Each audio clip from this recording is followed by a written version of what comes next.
In this episode, my crew leaves for Norway and I find myself alone once more. I spend the week in Thyborøn waiting for the weather, and whilst there I get to do some paragliding, and when I finally get a weather window to continue, the breaking waves in the harbour entrance proved too much for me. So instead of waiting for another opportunity, I go east through Limfjorden, sailing to the Danish heartlands.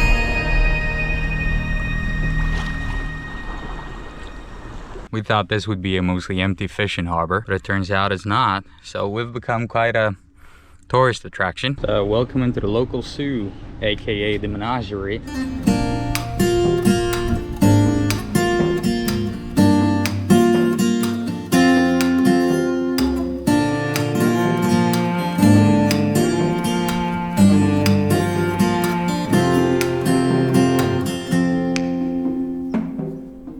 So we're taking in a fair bit of seawater. I know there's some coming off of here, because I should have changed this a long time ago. And there's our magic leak. I poured some water on it. It's just going through, so I need to reseal that, which would take me a grand total of 5 minutes. The bulge was half full, so that would have been a problem.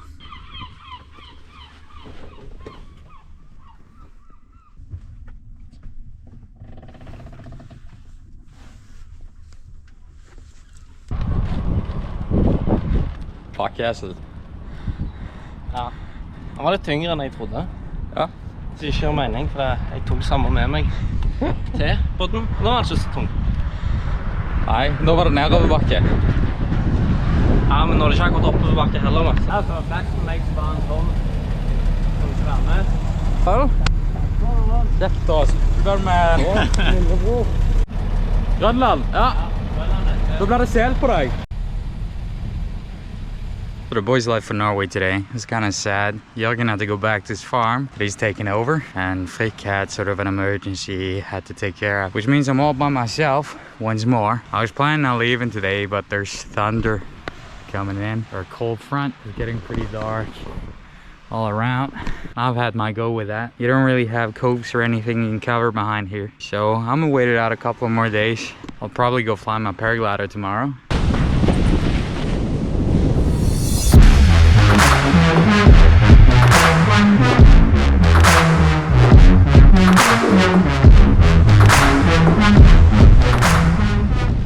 Norway, where the beaches end after a kilometer or 2 or 3. In Denmark, you can practically fly all the way to Germany. I've got a slight problem.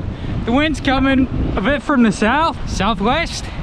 So, to actually be able to fly, because it's really light now, I just, went a bit south. Problem is, I went really fucking far south, and now there's a swamp behind me. There's no road. A bunch of cows. I can't fly back north because it's too crossed and too light. I'll fly into the wind fine. So I've been trying, but it looks like I've got quite the walk of shame ahead of me. I'm not complaining.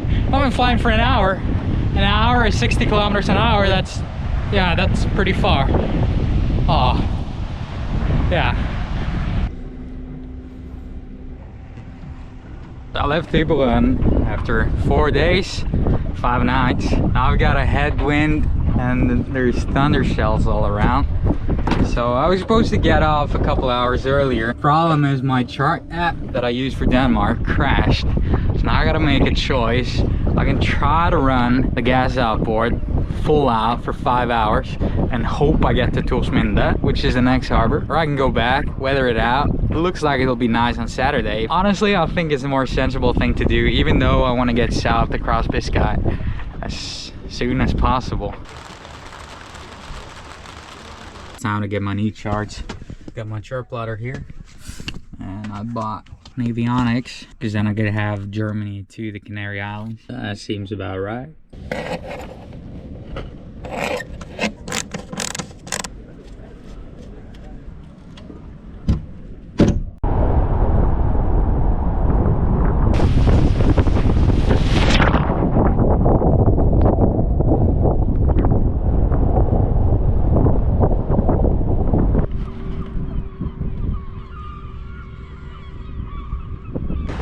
Fair winds. Now the trick is just to get out, because further out in the shallows The waves were breaking a couple of days ago. It was really difficult to get out. It's super shallow here. If I don't make it, I'll turn around and go through Limfjorden. And they're getting pretty steep here. I would not have been able to do this without wind. But as long as they don't start breaking, I'm fine. But they're breaking out there though. Fuck. Okay. So that got a little scary. The boat kind of turned into a submarine. Some of the waves, they were really steep out there. Because here it's 10 meters, but out there in the outlet, it's 5. So I had to do a little tacking back and forth, and some of them were breaking. Not super big surfing wave style, but yeah, they were pretty steep. So plan B, instead of waiting about for the perfect window like I did now for a week, I'm just gonna cruise Limfjorden. I'll go to the eastern side of Denmark, and I'll go down to the Kiel canal. I'll go through there, and then I'll be next to the Frisian Islands. Well, I'm not the only sailboat to bail. There's a Dutch sailor there. I had a bunch of kids in the bow.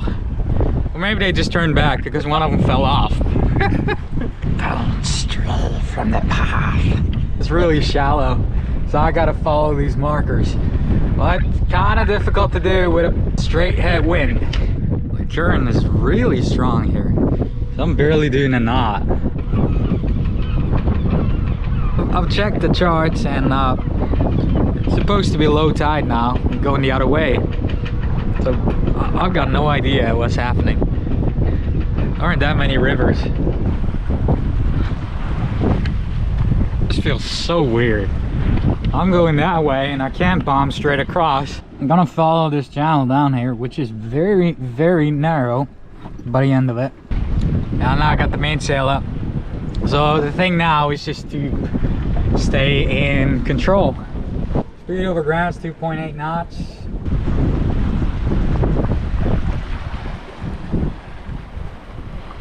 That place over there is called Kattegat, and that's where I had one of my most memorable flights here in Denmark. So I was flying back and forth over the grassy slopes, and all of a sudden I was just hovering in place, and I looked down and I saw a fox. And the guy went out of his den, and he could hear me, he could smell me probably, but he couldn't see me because he wasn't looking out. What really blows my mind with Limfjorden here is that you can actually practically walk over 90% of it. Like, it's just half a meter deep, most of it.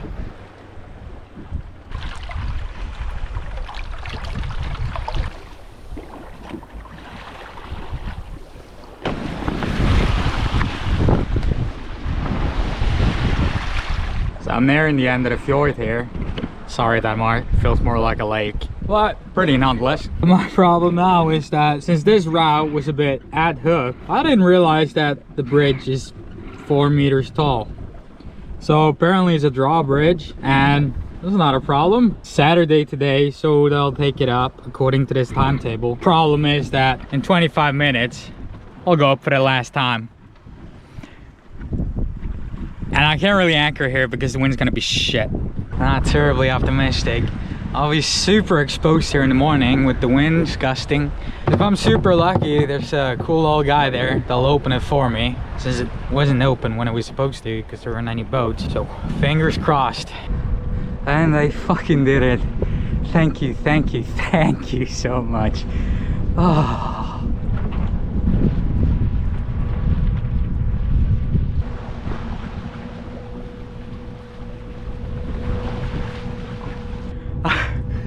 I was imagining having an anchor out here, but they saw me pull the anchor out and getting ready with my ground tackle, so just close the road, just for me.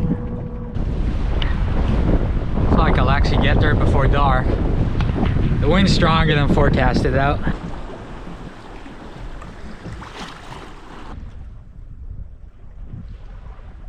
So hope the map's accurate. I'm gonna try to anchor in this little bay. This is 2.4 meters. I mean, it's not like there's gonna be any rocks. It's just sand, all of it. So that's highly unlikely.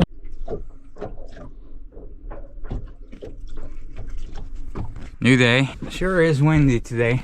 So I got my solar panels out. I don't know how much you can see, but I wouldn't want to be there. It's all white caps over there.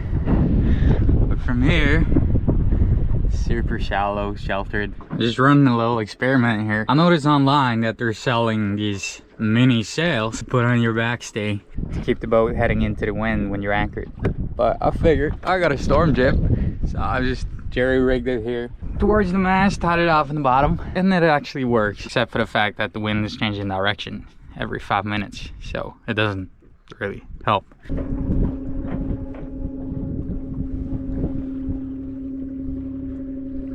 I can't really wrap my mind around the fact that this is saltwater, because it looks exactly like a lake back home called Stokkavatnet, where I used to go with my canoe.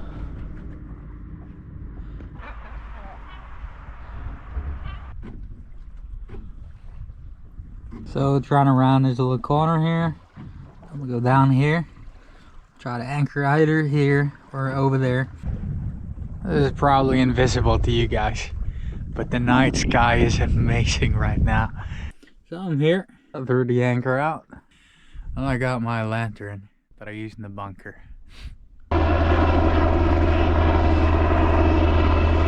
That was a nice sheltered little bay here. I didn't get as much sleep as I hoped. There's a military helicopter there and a fighter jet doing a couple of flybys. So that really wakes you up. F-35 with afterburners. But, I mean, I gotta get going anyway. So, time to pull the anchor up.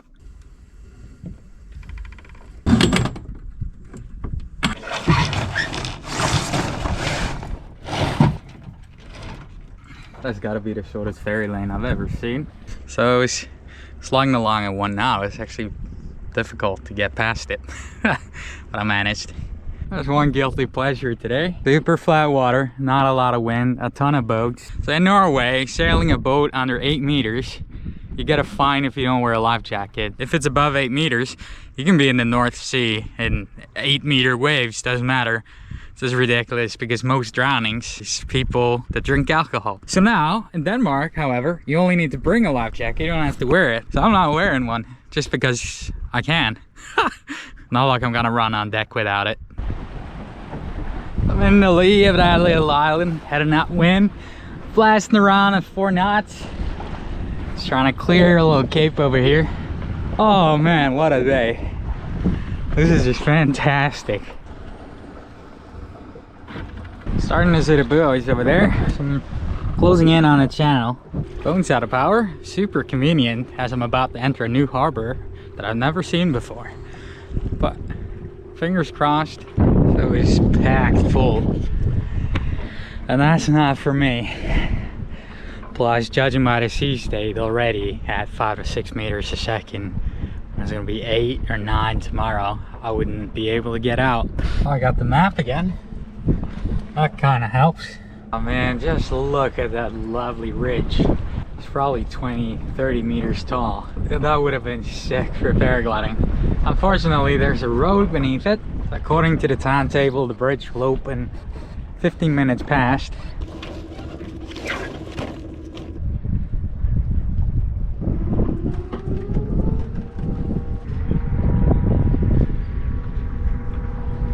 And that was that. It's getting pretty late and I've had 8 hours of sleep for the past 2 days. I'm starting to miss the path in the river here, so to speak. There's a super expensive marina over there, so I'm gonna go check it out. Kind of feels like when I was a kid, I had a Nintendo 64 and I was playing The Legend of Zelda Ocarina of Time. And there's a desert where you can't really go straight. You gotta follow a ghost carrying a lantern back and forth and zigzag. And if not, it's not possible to get where you're going. This feels just like it. Pretty shallow here, so this will be interesting. It's kind of like the Shire from the Lord of the Rings. If those movies were filmed in Scandinavia, then Denmark would be the Shire.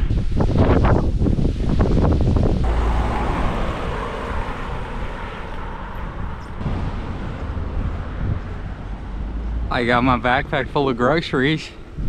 So I've been eating noodles and noodles for a while now. Oh, I really love this landscape. It's just so peaceful. It's finally a house that's worthy of a fish. I always wanted a Lord title thing.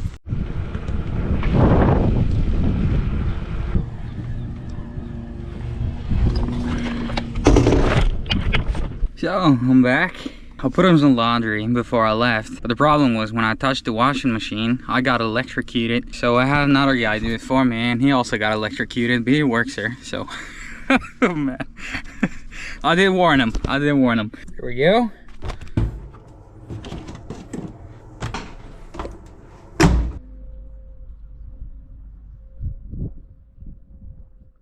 I'm back on the water, making my way east. I really should have had a spinnaker. My speed is barely registering.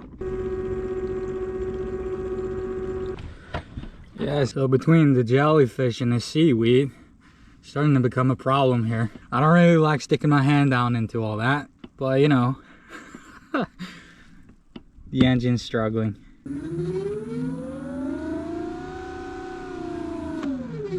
It doesn't sound right, which kind of sketches me out, because if I get too much stuff in there, it can actually pull the prop off and I can get water into the engine. I'm just gonna run the gas outboard till I get out of this mess. Gas outboard cuts through it like a lightsaber.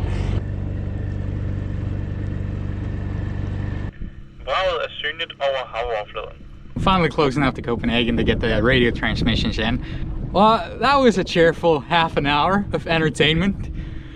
It's really good weather today. I was like, a sailboat went down, another sailboat went down, and then another sailboat went down. A boat went down where you sail into this and this harbor, and oh, all the markers disappeared. The lighthouse isn't working, but you know, there's a boat out there somewhere in the fjord, but don't worry, there's a white fender marking its position.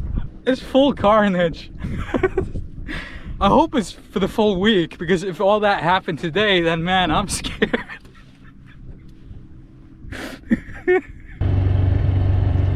This is Aalborg, one of the biggest cities in Denmark, and it seems I'll be staying here tonight.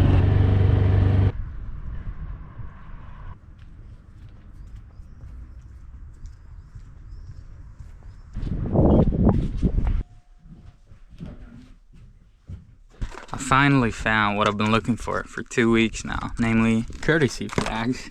So we got the Danish one and the German one.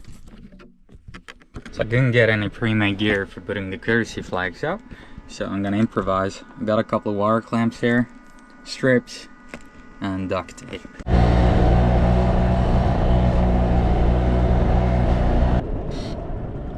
Turns out there's a second bridge. I thought I could go under it because according to my map it said 19.5 meters. But it must have been another symbol mixed in there because it was 9.5. The top of my mast is 9.8 meters above sea level. I can just wait an hour here. I just opened the bridge and the first thing coming through is a kid on a paddle board. Maybe he's Dutch. He's pretty tall.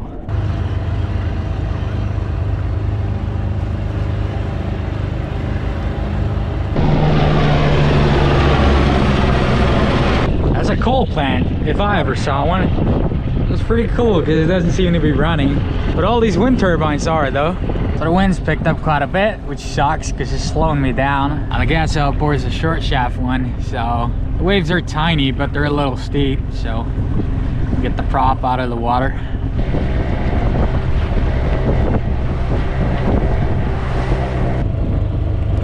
That was a dragonfly. That guy's beating me upwind when I'm using the engine, and then he's not even using his jib. Those boats are super fast. The guy was pointing straight at me, so I fled to the shallows. My keel's 30 centimeters above the bottom right now, so I just hope the map's correct. And that's what I get for trusting the map. 10 meters steep my ass. I'm stranded, but no matter. I'll turn the engine around.